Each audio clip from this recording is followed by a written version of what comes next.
হয়, আজি আমি অসম সংখ্যালঘু সংগ্ৰাম পৰিষদৰ এটা সজাতি দলে বিশ্বনাথ জিলাৰ মাথাউৰিৰ পানপুৰ মাথাউৰিৰ যি খহনীয়া সেই খহনীয়া ঠাইখিনি আমি পৰিদৰ্শন কৰিবলৈ আহিছিলোঁ। আহি আমি ইয়াত দেখা পালোঁ যে ইয়াত যি হিচাপত চৰকাৰে পইচা আবণ্টন দিছে, কিন্তু সেই অনুপাতে কিন্তু ইয়াত কাম হোৱা আমি দেখিবলৈ পোৱা নাই। পূৰ্বৰ কেইবাজনো ঠিকাদাৰে তেওঁলোকে কাম কৰিছে আৰু কাম কৰাৰ যিটো ধৰণ, সেই ধৰণটোৱে আচলতে মানে বৈজ্ঞানিক ভিত্তিত নহয়। যি সময়ত তেওঁলোকে কাম কৰিব লাগে আচলতে সেই সময়ত তেওঁলোকে কাম নকৰে। ঠিকাদাৰবিলাকে তেওঁলোকে কাম আবণ্টন পায়, তেওঁলোকে ৰখি থাকে যে বাৰিষা কেতিয়া আহিব। ঠিক বাৰিষাৰ আগে আগে তেওঁলোকে কামবিলাক আৰম্ভ কৰে, হয়তোবা কিছু কাম কৰাৰ পিছতেই সেই বাৰিষাই সেইখিনি কাম উটুৱাই লৈ যোৱাৰ পিছত তেওঁলোকে সেই কামখিনি তেওঁলোকে ডেমেজ দেখুৱাই দিয়ে আৰু বিভাগীয় কৰ্তৃপক্ষৰ পৰা তেওঁলোকে ধন আদায় কৰে। এইটো এটা পৰম্পৰা ইয়াত চলি আছে, যাৰ কাৰণেই ইয়াৰ যিখিনি ৰাইজৰ যিটো দুৰ্ভোগ, সেই দুৰ্ভোগটো আজিলৈকে শেষ হোৱা নাই।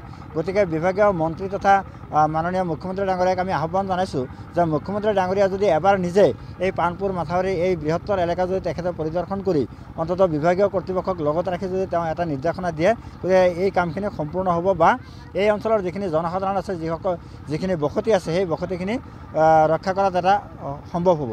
কিন্তু অন্যথাই ইয়াত যি দেখা গৈছে, এই ধৰণৰ যদি কাম কাজবিলাক চলি থাকে যে বাৰিষা অহালৈকে তেওঁলোকে ৰৈ থাকি বাৰিষাৰ সময়ত তেওঁলোকে কিছু কাম কৰিব আৰু তাৰ পিছেই গোটেই মানে খহনীয়াই এইখিনি লৈ যাব, তেনেকুৱাকৈ যদি চলি থাকে তেনেহ'লে এই অঞ্চলৰ ৰাইজক বা এই ঘৰ বাৰী মাটি ভেটি ৰক্ষা কৰাটো কোনোবাই সম্ভৱ নহয়। গতিকে বৃহত্তৰ অঞ্চলৰ এইটো এটা ডাঙৰ সমস্যা গৰাখহনীয়া।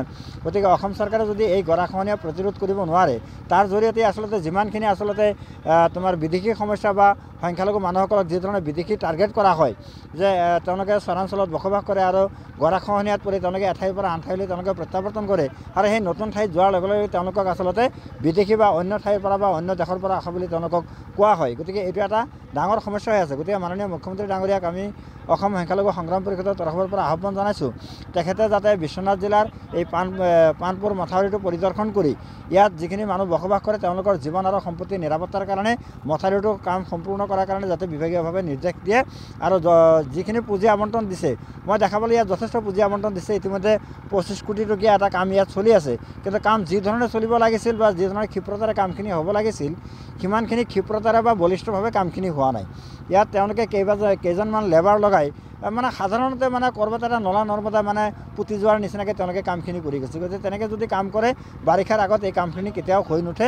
গতিকে এই যে 25 কোটি টকীয়া চৰকাৰে আবণ্টন দিলে, সেই 25 কোটি টকা পানীত পৰাৰ বাহিৰে আৰু বাকী কোনো ধৰণৰ কাম নহ'ব। গতিকে মুখ্যমন্ত্ৰী ডাঙৰীয়াক আমি এটাই আহ্বান জনাইছোঁ, এই মানুহখিনি আপোনাৰে মানুহ, গতিকে অসমৰ বাসিন্দা, গতিকে এইখিনি অসমৰ ভোটাৰ, এইখিনি মানুহৰ জীৱন আৰু সম্পত্তি ৰক্ষা কৰাৰ দায়িত্ব মুখ্যমন্ত্ৰী হিচাপে আপোনাৰ।